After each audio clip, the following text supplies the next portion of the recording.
சேது தமிழ்ச்செல்வி பிரிஞ்சதுக்கு ஐஸ்வர்யா தான் காரணம்னு சீக்கிரமா சேதுவுக்கும் ராஜாங்கத்துக்கும் தெரிய வந்து ஐஸ்வர்யாவை ஓங்கி அறை கொடுத்து வீட்டை விட்டு வெளியே துரத்துனா நல்லா இருக்கும்னு நீங்க நினைச்சீங்கன்னா இந்த வீடியோக்கு லைக் பண்ணுங்க.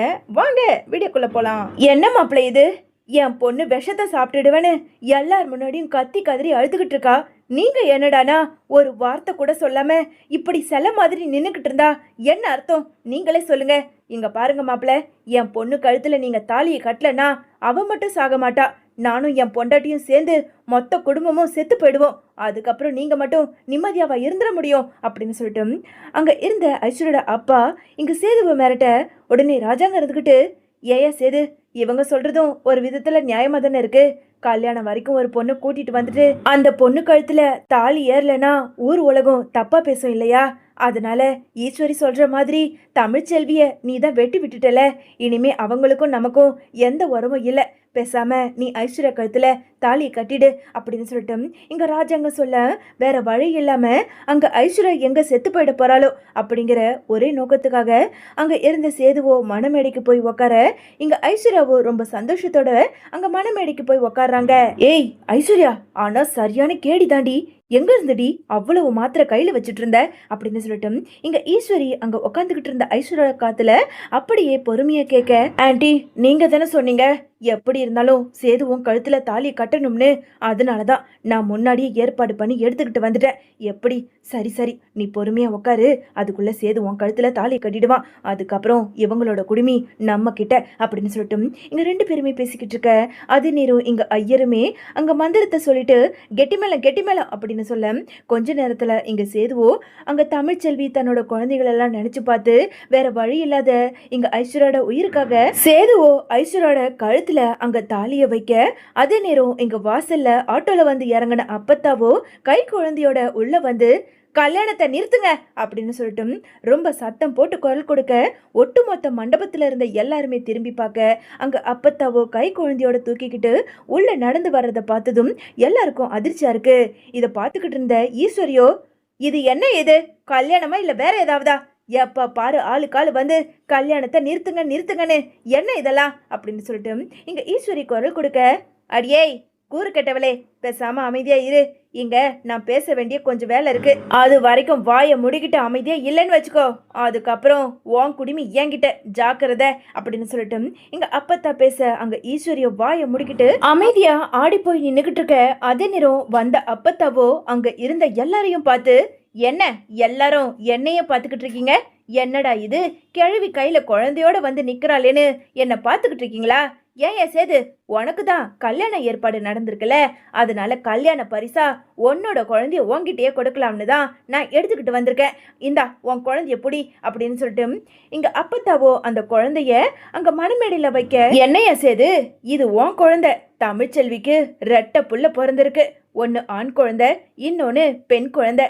பெண் குழந்தைய தமிழ்ச்செல்வி பார்த்து வளர்த்துப்பா, ஆனா ஆண் குழந்தைய நீ தானே வளர்த்தாகணும், ஏன்னா இது உன்னுடைய குழந்தை, உன்னுடைய ரத்தம், நீ வளர்த்துதான் ஆகணும். ஒழுங்கு மரியாதையா இந்த குழந்தைய நீ கையில எடு அப்படின்னு சொல்லிட்டு இங்க அப்பத்தா மிரட்டி பேச இத பார்த்துக்கிட்டு இருந்த ஈஸ்வரி இருந்துகிட்டு, அத்தை என்னத்தை இதெல்லாம், இங்க சேதுவுக்கும் ஐஸ்வர்யாவுக்கும் கல்யாணம் நடந்துகிட்டு இருக்கு, நீங்க என்னமோ அந்த தமிழ்ச்செல்வி குழந்தைய தூக்கிட்டு வந்து இங்க வச்சுட்டு இந்த குழந்தைய நீ எடுன்னு சொன்னா அது எப்படி சேது எடுப்பான்? இது என்ன நியாயமா இருக்கும்? என்னையா சேது, நீயும் வேணா இந்த குடும்பமும் வேணான்னு வெட்டி விட்டுட்டு போனவ தானே, இப்ப என்னமோ அவ குழந்தைய தூக்கிட்டு வந்து அத்தை இப்படியெல்லாம் பேசிக்கிட்டு இருக்காங்க, நீயும் அமைதியா வேடிக்கை பார்த்துக்கிட்டு இருக்க, அப்போ இந்த குழந்தைய நீ தூக்கிக்க தான் போறியா அப்படின்னு சொல்லிட்டு இங்க ஈஸ்வரி பேச வேற வழி இல்லாத இங்க சேதுவோ அந்த குழந்தை அழுகிறத பார்த்ததும் வேக வேகமா வந்து அந்த குழந்தைய தன்னோட ரெண்டு கைகளால தூக்கி அப்படியே முத்தம் கொடுக்கறாரு. இத பார்த்து அதிர்ச்சியோட நின்னுக்கிட்டு இருந்த ஐஸ்வர்யாவோ, மாமா என்ன காரியம் பண்ணிக்கிட்டு இருக்கீங்க? அவங்க தான் வயசானவங்க புத்தி கெட்டு போய் சொல்றாங்கன்னா நீங்களும் அந்த தமிழ்ச்செல்வியோட குழந்தைய தூக்கி வச்சுக்கிட்டு என்ன மாமா இதெல்லாம்? முதல்ல அந்த குழந்தைய தூக்கி போட்டுட்டு என் கூட வாங்க மாமா, நீங்க என் கழுத்துல தாலியை கட்டிட்டீங்க அப்படின்னு சொல்லிட்டு இங்க ஐஸ்வர்யா பேச உடனே அங்க இருந்த அப்பத்தாவோ, என்னையா சேது, இந்த கூறு கெட்டவ என்ன சொல்றா? இவ கழுத்துல நீ தாலியை கட்டிட்டியா? இல்ல இல்ல அப்பத்தா, நான் கழுத்துல தாலி எல்லாம் கட்டல. என்ன மாமா சொல்றீங்க? கொஞ்ச நேரத்துக்கு முன்னாடி தானே என் கழுத்துல தாலியை கட்டினீங்க, இதோ இருக்கு பாருங்க என் கழுத்துல தாலி அப்படின்னு சொல்லிட்டு அங்க இருந்த ஐஸ்வர்யாவோ கழுத்துல இருக்க தாலியை எடுத்து அப்படியே அங்க இருந்த சேது கிட்ட காட்ட, ஏய் ஐஸ்வர்யா, உன் கழுத்துல நான் தாலி கொண்டு வந்தனே தவிர நான் முடிச்சு போடல. எனக்கு அது நல்லா தெரியும். உன் கழுத்துல தாலி கட்டுறதுக்குள்ளதான் அப்பத்தா குழந்தையோட வந்து இங்க கல்யாணத்தை நிப்பாட்டுங்கன்னு குரல் கொடுக்கும் போதே நான் அந்த முடிச்சு போடுறதையே நிறுத்திட்டேன். அப்படி இருக்கும்போது உன் கழுத்துல நான் எப்படி தாலி கட்டுனேன்னு நீயா ஒரு கதை சொல்லுவ? எங்க அந்த தாலியை காட்டு அப்படின்னு சொல்லிட்டு சேதுவோ அங்க ஐஸ்வர்யாவோட கழுத்துல இருந்த தாலிய புடுங்க பார்க்க, அதே நேரம் இங்க ஐஸ்வர்யாவோ, மாமா என்ன மாமா சொல்றீங்க? என் கழுத்துல கட்டின தாலிய நீங்க எப்படி புடுங்குவீங்க? மாமா வேண்டாம் மாமா, மாமா சொல்றத கேளுங்க. ஏய் ஐஸ்வர்யா, நீ நாடகம் நடத்தாத.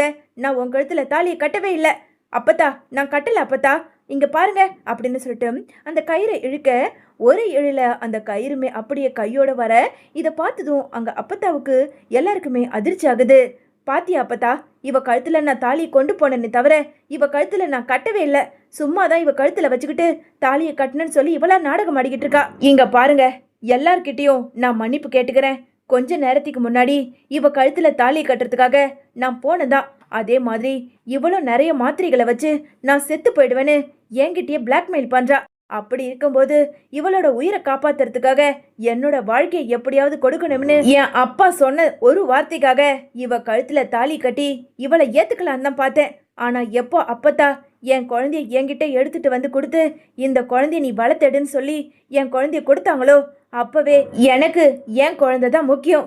இங்க பாரு ஐஸ்வர்யா, இந்த குழந்தைய நான் வளர்க்க போறேன். உன்னால முடிஞ்சா என் கூட வள. எனக்கு இன்னும் 1 மாசம் டைம் கொடு.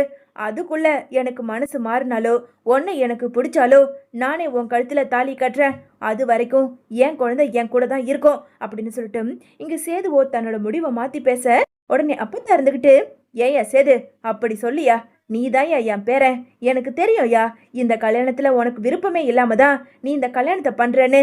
ஆனா என்ன பண்றது, என் வயித்துல பெத்தனே இந்த ராஜாங்கம் ஊரார் பேச்ச கேட்டு உன் பேச்ச கேட்டு இவனும் புத்தி கேட்டு போய் உனக்கு இந்த ஐஸ்வர்யாவை கல்யாணம் பண்ண சம்மதிச்சிட்டான்.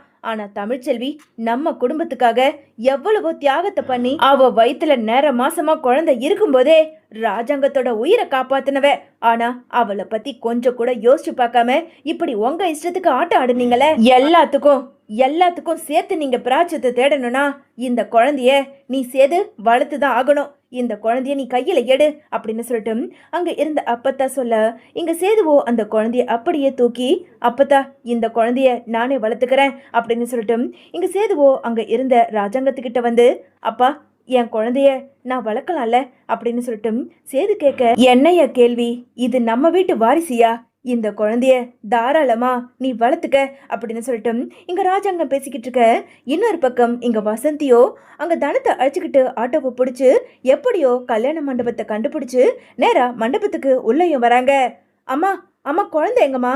குழந்தைய காணும்னு சொல்லிதான் நாங்க ஓடி வந்தோம். அந்த ஹாஸ்பிட்டல்ல இருந்த நர்ஸு தான் சொன்னாங்க, இந்த மாதிரி ஒரு குழந்தைய ஒரு வயசான அம்மா தூக்கிட்டு போனதா. அதனாலதாம்மா வந்தோம்.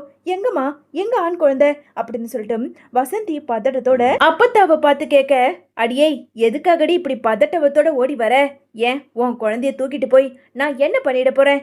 இதோ இருக்காண்டி என் பேரனை சேதுவே வளர்க்க போறான். அவனே வளர்க்கட்டும். இவனுக்கு எதுக்கு 2வது கல்யாணம்? அதான் தமிழ்ச்செல்வி இருக்கல்ல, கூடி சீக்கிரம் இந்த குழந்தையால இவங்க 2 பேரும் ஒன்று சேர்ந்து வாழதான் போறாங்க. தமிழ்ச்செல்வியை இவன் புரிஞ்சுப்பான். அது வரைக்கும் நாம பொறுத்து தாண்டி போகணும். அம்மா என்னம்மா சொல்றீங்க? சேது மாப்பிள்ளைக்கும் அந்த ஐஸ்வர்யாவுக்கும் கல்யாணம் ஆகலையா? இல்லடி, அதுக்குள்ள நான் வந்து இந்த கல்யாணத்தை தடுத்து நிறுத்திட்டேன். ஆனா இந்த கேடு கெட்டவ என்ன தெரியுமா பண்ணிருக்கா? என்னமோ கழுத்திலேயே தாலியை ஒட்ட வச்சுக்கிட்டு சேதுதான் கட்டினான்னு எல்லார் முன்னாடியும் நாடகத்தை நடத்தினா. ஆனா என் பேரன் சேது அந்த தாலியை கழுத்துல இருந்து கழட்டி எரிஞ்சிட்டான். கூடிய சீக்கிரம் தமிழ்ச்செல்வி செல்லப்பாண்டிக்கு போன் பண்ணி ராஜாங்கத்தை ஜெயிலுக்கு அனுப்பின விஷயத்த அவளே கண்டுபிடிச்சு உண்மை வந்து கண்டிப்பா சேது தமிழ்ச்செல்வியோட ஒன்று சேர்ந்து வாழதான் போறாங்க. இதுல ஏதோ ஒரு சூழ்ச்சி இருக்கு. இது சீக்கிரமா உண்மை வெளியே வரும். நீ எதுக்கும் கவலைப்படாத வசந்தி. என் பேரனும் பேத்தியும் பிறந்த நேரம் சேதுவும் தமிழ்ச்செல்வியும் ஒன்று சேர்ந்து வாழதான் போறாங்க அப்படின்னு சொல்லிட்டு அப்பத்தான் பேசிக்கிட்டு இருக்க. உடனே அங்க இருந்த செல்லப்பாண்டியோ, அம்மா நீங்க சொல்றதெல்லாம் சரிதான். ஆனா தமிழ்ச்செல்விக்கு 2 புள்ள பிறந்திருக்குன்னு அவளுக்கு தெரியும். அப்படி இருக்கும்போது அவ எங்களை கேள்வி கேட்டா நாங்க என்னன்னு பதில் சொல்றதுமா அப்படின்னு சொல்லிட்டு செல்லப்பாண்டி கேட்க, டேய் செல்லப்பாண்டி, அவகிட்ட நீ உண்மையை சொல்லு. இந்த மாதிரி அம்மாச்சி உன்னோட ஆண் குழந்தைய தூக்கிட்டு போய் சேது கிட்ட கொடுத்து சேது வளர்க்கறதுக்கு சம்மதிச்சுட்டான்னு நீ தாராளமா சொல்லு. ஐயோ அம்மா, என்னம்மா சொல்றீங்க? தமிழ்ச்செல்விக்கு மட்டும் இந்த விஷயம் தெரிஞ்சதுன்னா பேயாட்டம் ஆடுவா. எதுக்காக நீ அவர்கிட்ட எடுத்துட்டு போய் என் குழந்தைய கொடுத்தன்னு பிரச்சனை பண்ணுவா. பிரச்சனை பண்ணட்டும் வசந்தி, பண்ணட்டும், தாராளமா பண்ணட்டும். கோர்ட்டுக்கே போனாலும் அப்பா கிட்ட ஒரு குழந்தையும் அம்மா கிட்ட ஒரு குழந்தையும் இருக்கட்டும்னு சொல்லதான் போறாங்க. தீர்ப்பு வரதான் போகுது. வரப்போற பிரச்சனைய இந்த கிழவி சமாளிச்சுப்பா. அத பத்திலாம் நீங்க கவலைப்பட வேண்டாம். இப்பவே போய் நான் சொன்னதை தமிழ்ச்செல்வி கிட்ட சொல்லி சமாதானப்படுத்து. இங்க பாரு சேது, என் பேரனை உன்கிட்ட ஒப்படைக்கிறேன். என் பேரனை நல்லபடியா வளர்த்து எடுக்கிறது உன் வேலை, புரிஞ்சுதா? அதை விட்டுட்டு இந்த சிரிக்கிங்க பேச்சை கேட்டுக்கிட்டு இந்த ஐஸ்வர்யா கழுத்துல தாலியை கட்டுறேன்னு எந்த காரியத்திலேயாவது இறங்குனேன்னு வச்சுக்கோ, அதுக்கப்புறம் இந்த அப்பத்தா மனுஷியா இருக்க மாட்டா, ஜாக்கிரதை அப்படின்னு சொல்லிட்டு இங்க வசந்தியோட கிளம்பி அங்க இருந்த அப்பத்தாவோ கிளம்பி போக இன்னொரு பக்கம் ஈஸ்வரி இருந்துகிட்டு, மாமா என்ன மாமா இதெல்லாம், இங்க என்னென்னமோ கூத்து நடந்துகிட்டு இருக்கு, நீங்களும் அந்த குழந்தைய பார்த்து இப்படி சிரிச்சுக்கிட்டு இருக்கீங்க, என்ன நடக்குது அப்படின்னு சொல்லிட்டு ஈஸ்வரி இங்க கத்திக்கிட்டு இருக்க. ஏய் ஈஸ்வரி, அதான் அம்மா இம்புட்டு தூரம் சொல்லிட்டு போயிட்டாங்கல்ல, இனிமே இந்த குழந்தைய வளர்க்கறதுல மட்டும்தான் முழு கவனம் நம்ம குடும்பம் செலுத்தணும். அதுக்கப்புறம் இன்னொரு விஷயம், சேதுவுக்கு இதுக்கப்புறம் எப்போ ஐஸ்வர்யாவை கல்யாணம் பண்ணிக்கணும்னு தோணுதோ அப்போ மட்டும்தான் இந்த கல்யாண பேச்சை எடுக்கணும். அது வரைக்கும் எல்லாரும் வாயை முடிக்கிட்டு அமைதியா இருக்க வேலையை மட்டும் பாருங்க.